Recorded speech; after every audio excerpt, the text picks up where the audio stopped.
अगर इस समय पर आपके प्लांट इस स्थिति में है तो आप तो भाई बाजी मार चुके हैं, क्योंकि इस प्लांट की हार्वेस्टिंग जब होगी बहुत ही अच्छे समय पर होगी और काफ़ी अच्छे मंडी भाव उस समय मिल सकते हैं। तो सब्जियों की बुआई के समय अगर टेम्परेचर हमें अनुकूल मिल जाते हैं ना, तो बीजों का जमाव भी काफ़ी जल्दी से हो जाता है और प्लांट भी हमारे काफ़ी अच्छी तरह से ग्रो करते रहते हैं। यानी कि इतने कम टेम्परेचर में इतनी ज़्यादा ग्रोथ लग रहा नहीं प्लांट को देखकर कि इतने कम टेम्परेचर में, और ये प्लांट सिर्फ 15 दिन का है, लग रहा है जैसे महीने भर का प्लांट है, लेकिन फिर भी कितनी अच्छी ग्रोथ है इतने कम टेम्परेचर में भी। दोस्तों, जिन किसान भाइयों ने सब्जियों की बुआई दिसंबर के पहले और दूसरे सप्ताह में कर दी थी, वो तो ये मानो बाजी मार चुके हैं भाई, क्योंकि अगेती सब्जियां अब जो किसान भाई बुआई कर रहे हैं तो अब जो है टेम्परेचर काफ़ी डाउन आ चुके हैं और पाले वगैरह भी लगातार जम रहे हैं। 3 दिन से मैं देख रहा हूँ लगातार पाले गिर रहे हैं।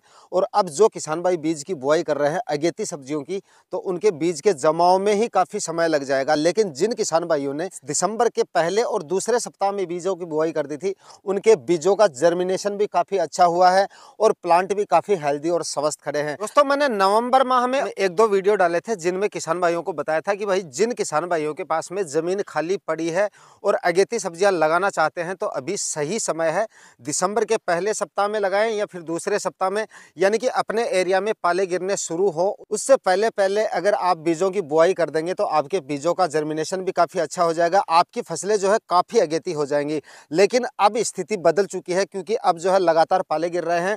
और मैं अब भी किसान भाइयों को सलाह देना चाहूँगा कि भाई अभी अगर आप जो है अगेती सब्जियों की बीजों की बुआई करने की सोच रहे हो, तो जिस समय अगर आपके एरिया में पाले गिर रहे हैं उस समय आपको बीजों की बुआई नहीं करनी है।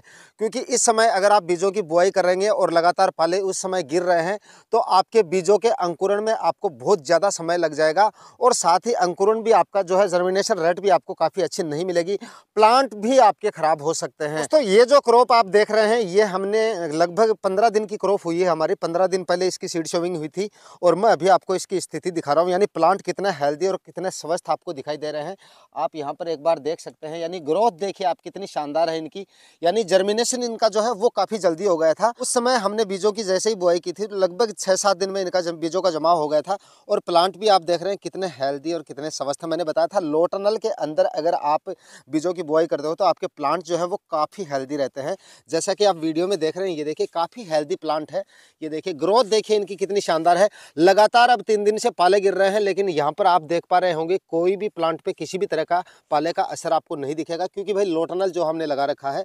लेकिन अगर समय पर बुआई हो जाती है, अगेती सब्जियां अगर आप लगा रहे हो, खर्चा इतना कर रहे हो, समय पर अगर आप बुआई कर देते हो अपने बीजों की, तो उनका जर्मिनेशन भी जो है वो काफ़ी आपको अच्छा मिलेगा और प्लांट की ग्रोथ भी जो है समय पर होती रहेगी। ये जो प्लांट आप देख रहे हो, अगर टेम्परेचर ऐसे ही बने रहे, यानी कि इस साल जो है टेम्परेचर काफ़ी डाउन, यानी जितने डाउन जाते हैं उतने डाउन नहीं गए हैं और पाले भी मतलब हल्के फुल्के गिर रहे हैं, कोई ज़्यादा नहीं गिर रहे हैं। अगर यही स्थिति बनी रही, यानी टेम्परेचर काफ़ी अनुकूल अगर बने रहे दोस्तों, तो हमारी जो ये फसल है ये लगभग फरवरी के दूसरे या पहले सप्ताह तक हार्वेस्टिंग दे सकती है। क्योंकि तरककड़ी जो है हार्वेस्टिंग जल्दी देनी शुरू कर देती है, क्योंकि दोस्तों तरककड़ी लगाने के बाद में गर्मियों में तो 35-40 दिन में ही इनका जो है हमें पहली हार्वेस्टिंग जो है वो देखने को मिल जाती है। क्योंकि इस समय सर्दियां वगैरह पड़ रही हैं, पाले वगैरह गिर रहे हैं, टेम्परेचर काफ़ी डाउन है, तो हो सकता है कि इसमें हमें 55-60 दिन का समय लग जाए। लेकिन अगर फरवरी के पहले दूसरे सप्ताह में भी अगर इनकी हार्वेस्टिंग हमें मिलती है तो काफ़ी अच्छे मंडी भाव इसके देखने को हमें मिल सकते हैं। तरबूज के प्लांट भी मैं आपको दिखाऊंगा, इसके साथ ही हमने तरबूज के बीजों की बुआई की थी। तो दोस्तों, यहाँ पर हमारे तरबूज के बीज की बुआई हुई है और यहाँ पर आप तरबूज के प्लांट भी देख पा रहे हैं। ये भी करीब 12-13 दिन के हो चुके हैं और तीसरा पत्ता इनमें भी निकल चुका है, यहाँ पर आप देख पा रहे हैं। इसमें हमने क्या किया है कि जैसे ही पाले गिरते हैं तो 2-3 दिन से हम हल्की हल्की सिंचाई जो है वो करते रहते हैं। यहाँ पर मैंने आपको एक बीज निकाल के दिखाया था, वो प्लांट ये है। जिस समय जर्मिनेशन हो रहा था उस समय जर्मिनेशन का हमने एक वीडियो बनाया था, तो उस समय इस बीज को निकाल के वापस लगाया गया था और ये वापस निकल भी आया है। तो ये देखिए तीसरा पत्ता जो है हर एक प्लांट में आ रहा है यहाँ पर।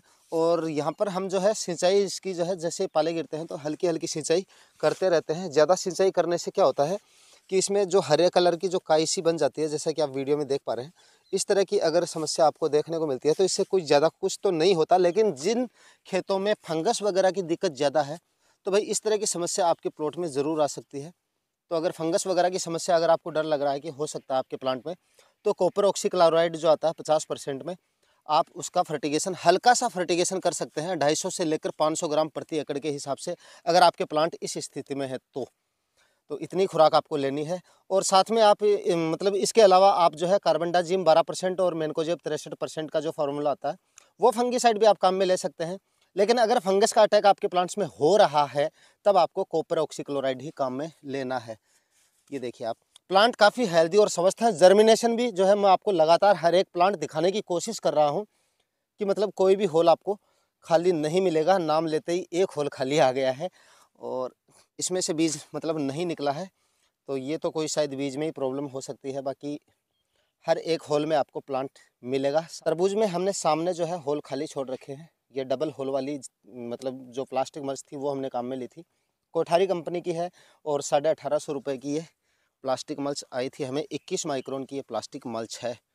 दोस्तों कुछ किसान भाई फर्टिगेशन वगैरह के बारे में भी पूछते रहते हैं कि भाई बुआई के बाद में या अंकुरण होने के बाद में, यानी कि प्लांट अगर आपके इस स्थिति में है तो अभी आपको फर्टिगेशन वगैरह कौन कौन से करने हैं। तो भाई इस समय अगर आपके प्लांट इस स्थिति में है तो फिलहाल तो देखो, मैं तो कोई अभी तक फर्टिगेशन मैंने तो अभी तक नहीं किया है और अभी कोई फर्टिगेशन की मतलब ज़रूरत भी नहीं है, क्योंकि प्लांट आपके काफ़ी छोटे हैं, जड़ों का इनका विकास भी अच्छे से नहीं हुआ है।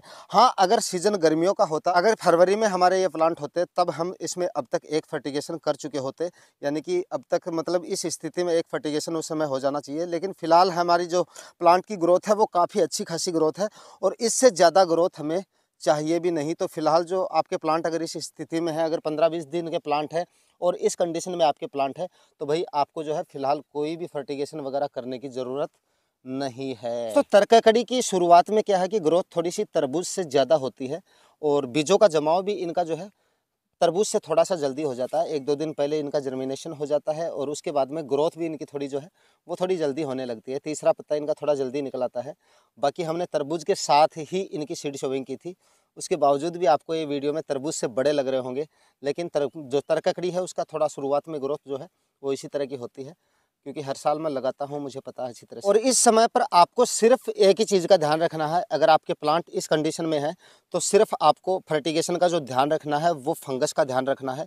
फंगस की वजह से अगर आपके प्लांट गल रहे हैं या जड़ वगैरह इसकी ख़राब हो रही है, सड़ रहे हैं, कॉलर रॉट वगैरह या मतलब जड़ गलन वगैरह की समस्या आकर और प्लांट मर रहे हैं, तब आपको ज़रूर अपने फर्टिगेशन पे ध्यान देना है। अदरवाइज़ इस समय पर आपको जो है कोई भी फर्टिगेशन करने की ज़रूरत नहीं है। तो दोस्तों जिन किसान भाइयों ने दिसंबर माह में अगर ककड़ी वगैरह तरबूज वगैरह लगा दिए हैं, क्योंकि तरबूज की तो हार्वेस्टिंग वैसे भी लेट होगी, लेकिन ककड़ी वगैरह अगर आपने लगा दी है तो ककड़ी की हार्वेस्टिंग थोड़ी जल्दी हो जाती है। तो भाई फरवरी माह में आपकी जो ककड़ी है वो हार्वेस्टिंग पे आ जाएगी और आपको काफ़ी अच्छे खासे मंडी भाव इसके मिल सकते हैं, अगर आपने दिसंबर में इसकी जो है सीड शोविंग अगर आपने शुरुआती दिनों में कर दी है और प्लांट आपके अभी इस कंडीशन में है। तो दोस्तों फाइनली जिन किसान भाइयों ने भाई दिसंबर के पहले या दूसरे सप्ताह में बीजों की बुआई कर दी है और जिनके बीजों का अंकुरण अब तक हो चुका है, तो भाई अब चाहे पाले वगैरह गिरो कोई इशू नहीं है, क्योंकि लोटनल अगर आपने लगा रखा है तो आपके प्लांट जो है वो एकदम अच्छी तरह से ग्रो करते रहेंगे, कोई इशू नहीं है। लेकिन अगर आपके एरिया में पाले वगैरह गिर रहे हैं तो आपको एक बार सीड शोविंग नहीं करनी है। 2-4 दिन बाद में जैसे ही पाले गिरने बंद हो जाए उस समय आप जो है अपने बीजों की बुआई कर सकते हो। वीडियो अच्छा लगा तो लाइक शेयर कर दीजिएगा, चैनल पर नए हैं तो सब्सक्राइब ज़रूर कर लीजिएगा। धन्यवाद।